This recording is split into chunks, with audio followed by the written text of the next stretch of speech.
Olá a todos, eu me chamo Vinícius Bertoldi, sou cirurgião vascular e endovascular aqui do Brasil, São Paulo, e eu vou falar um pouco para vocês sobre o manejo e as complicações dos acessos BTK, quer dizer, abaixo do joelho, né? Qual a importância, vamos tentar criar um pequeno algoritmo para facilitar o entendimento e a abordagem nessas situações. Inicialmente, vale a pena lembrar que uma grande proporção dos pacientes com isquemia crítica do membro inferior, eles apresentam múltiplos níveis de obstrução. Isso realmente é um desafio, muitas vezes, nas recanalizações, né? Lembrando que as principais características dessas lesões abaixo do território poplíteo é a extensão dessas lesões, muitas vezes difusas, uma intensa calcificação, tá? Associada a oclusões totais, a gente nos deparamos muito com isso, e a concomitância com as lesões femoropopléticas, né? A gente não pode esquecer que, como a gente comentou, o território acometido, muitas vezes, ele é em vários segmentos. E mesmo com a melhora desses materiais, as angioplastias no território infrapoplíteo ainda é um desafio muito grande, principalmente que na maioria dos serviços a gente vê que o tratamento padrão ainda é a angioplastia com balão, né? A dificuldade com acesso anterógrado, geralmente ele está distante das lesões-alvos, isso também é um desafio para ser vencido, né? E a pouca experiência ainda, com a maioria dos centros, com os acessos abaixo do joelho, com os acessos retrógrados, ainda isso é um problema para ser superado. Muitas vezes, para se tratar uma lesão, são feitas várias intervenções, né? Por isso é importante ter sempre bons acessos disponíveis e a gente não queimar acesso em cada vez que a gente faz uma angioplastia. E as causas que estão relacionadas às falhas nessas angioplastias, a gente pode dividir basicamente em três, né? A dissecção e a estenose residual, elas ocorrem imediatamente após a angioplastia, a gente já consegue ver já após a dilatação inicial. Tem um recoil, que acontece muito nas lesões fibroelásticas, a gente vê minutos até hora depois, após a angioplastia, e a reestenose, que ocorre meses até anos após. E muitas vezes a gente atribui a ocorrência de uma nova doença, e não simplesmente uma falha técnica inicial. Então, o que a gente tem que ter em mente é o seguinte, que o conhecimento dessas diferentes maneiras de criar um acesso para as angioplastias, associada à disponibilidade de materiais, é a chave para o sucesso do procedimento. É sobre isso que a gente vai falar um pouco hoje. Ok, mas quando e por que a gente tem que utilizar esses acessos abaixo do joelho? A gente tem que lembrar que 20% a 30% das recanalizações anterógradas, elas falham, né? Por quê? Principalmente pelas lesões extensas, femoropopléticas e infrapatelares, muitas vezes a impossibilidade de reentrada na luz, né? Artérias muito calcificadas, a gente não consegue sair do espaço subintimal para o luminal, né? Aqueles pacientes que são inelegíveis ao bypass, a gente tem que tentar fazer alguma coisa, né? E, na minha opinião, sempre uma artéria podálica viável para a gente conseguir fazer esses acessos. Lembrando que o sucesso da recanalização retrógrada, ela parte de um princípio que as lesões distais da placa, elas são mais soft, isso facilita a recanalização por via retrógrada, né? Então, realmente, a gente consegue perceber isso na prática quando a gente faz.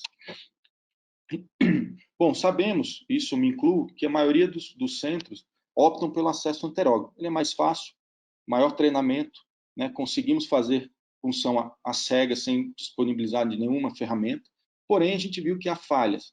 Então a gente vai criar um pequeno algoritmo de como a gente faz esse manejo de acesso quando há falha do acesso anterógrado.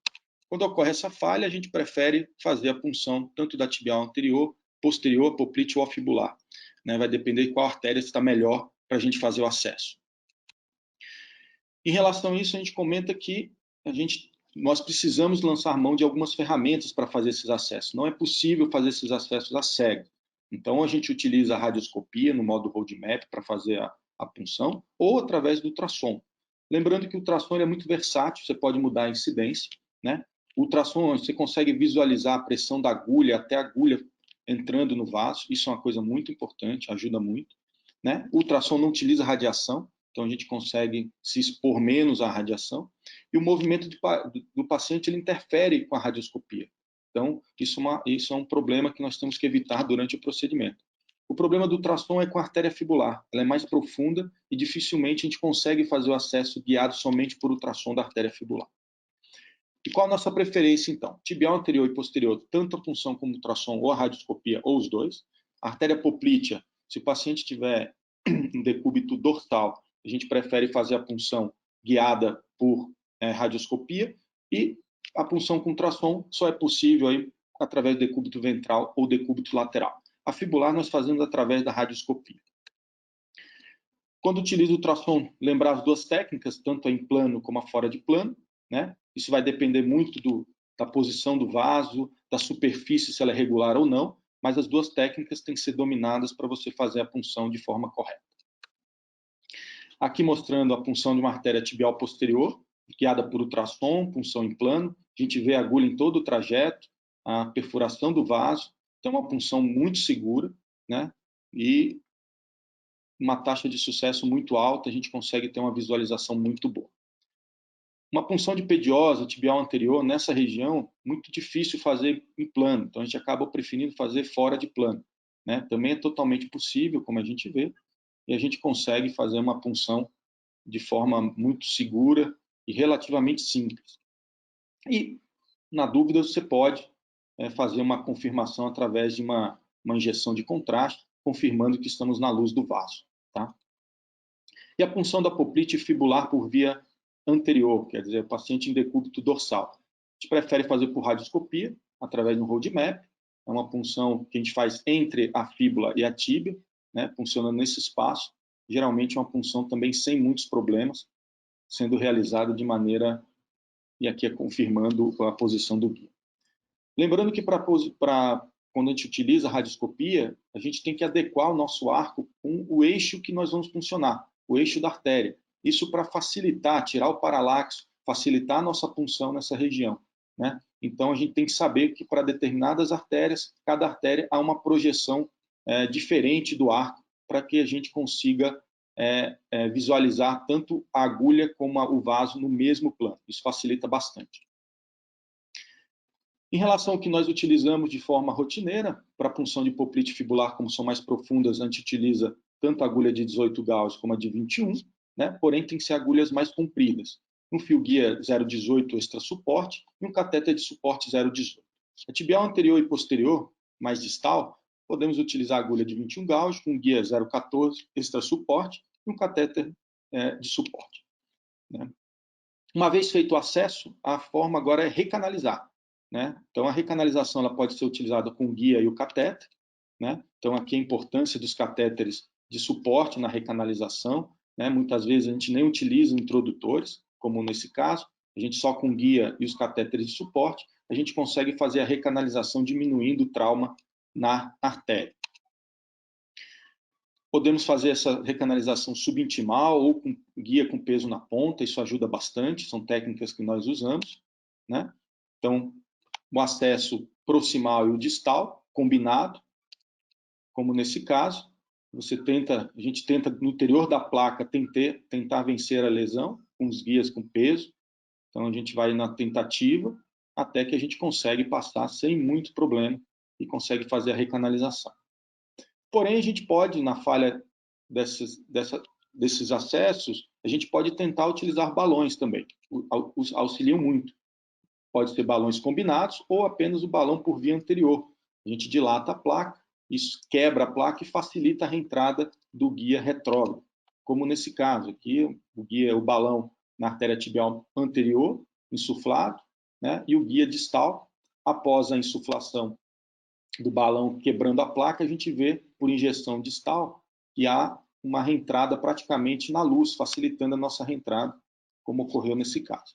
Então, é muito útil essa técnica com os balões. Uma vez reentrado, agora é completar o tratamento. O tratamento ele pode ser feito da seguinte maneira. A gente criar a técnica de varal, ou dental floss, que a gente captura o guia retrógrado, saindo pelo introdutor da punção anterógrada, e fazer todo o tratamento por via anterógrada a partir de então. Né? Então, essa maneira de capturar o guia pode ser através de snare, do laço, você captura o guia e puxa, uma forma fácil, mas também uma forma que parece difícil, mas não é é através da cateterização do guia no catéter que está vindo por via anterógrada, né? Como nesse caso. O segredo é posicionar o catéter num vaso de menor calibre possível, né? Para que o guia consiga entrar mais facilmente no catéter. A partir daí, a gente consegue completar e fazer a técnica que nós conhecemos como varal, né? Outra maneira que é permitida nos dias de hoje, né, muito importante, é fazer todo o tratamento pela via retrógrada, não necessitando da via anterógrada, né? Isso é possível através dos materiais de baixo perfil. Nós temos catéteres, balões, stents, né, que passam introdutores 4 frente. Isso daqui leva um trauma nas artérias distais muito menor, e a gente consegue fazer o tratamento por via retrógrada, caso a gente queira, né? Em algumas situações é até o mais recomendado, principalmente para evitar múltiplos acessos. Então, isso é uma forma muito prática, muito importante hoje em dia, a gente completar. Então, vejam vocês que opções não faltam para a gente poder recanalizar uma artéria de membro inferior. Em relação às complicações, não são muitas. Na literatura, elas podem chegar até 23% de complicações, mas as principais complicações são pequenos sangramentos e hematomas no sítio das punções e pseudaneurismo, que a gente consegue resolver com balonamento, mais compressão, né? Ou compressão local, ou compressão com manguito, né? Deixando 10 milímetros de mercúrio acima da pressão arterial sistólica por 2 minutos. Isso consegue resolver a maioria dessas complicações sem nenhum problema. O vasoespasmo também é um pouco comum, porém a gente resolve através da injeção de soro aquecido, ou nitroglicerina, ou papaverina, que são bons vasodilatadores, sem maiores problemas.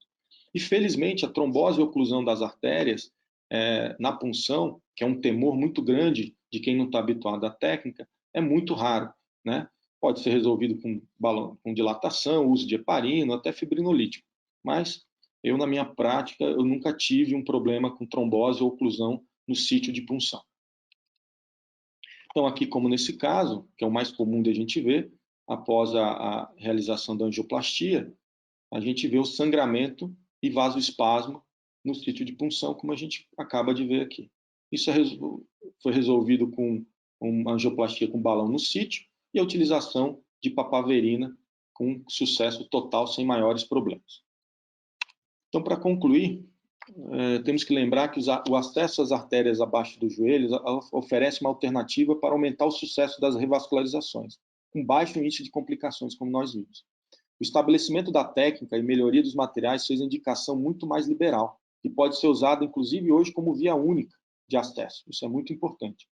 E como debate, né, que é o temor de muitos cirurgiões, é o risco da lesão e trombose em artérias distais, sobretudo quando essa artéria ela é única, né, pelo risco de dificultar, eventualmente, um bypass ou levar até a perda do membro. Mas, como nós vimos, essa complicação ela é muito rara, seguindo todos os cuidados para o acesso dessas artérias. Tá? Gostaria de agradecer, partiremos agora para as questões. Quem tiver dúvidas, podemos discutir bastante sobre isso. Obrigado.